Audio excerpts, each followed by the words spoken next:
Drill the holes for latch and bolt according to the template. Insert the latch into the door with the arrow pointing upwards and tighten the screws.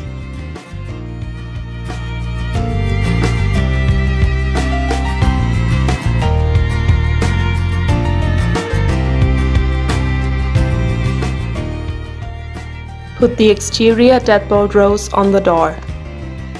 Put the cylinder into the rose, with the tailpiece going vertically through the latch.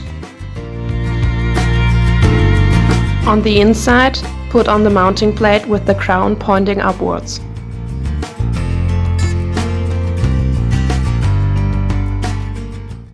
Tighten it with the screws provided.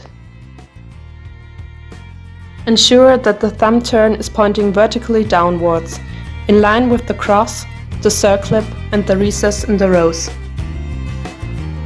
Attach the rose at the recess and clip it into place at the crown above.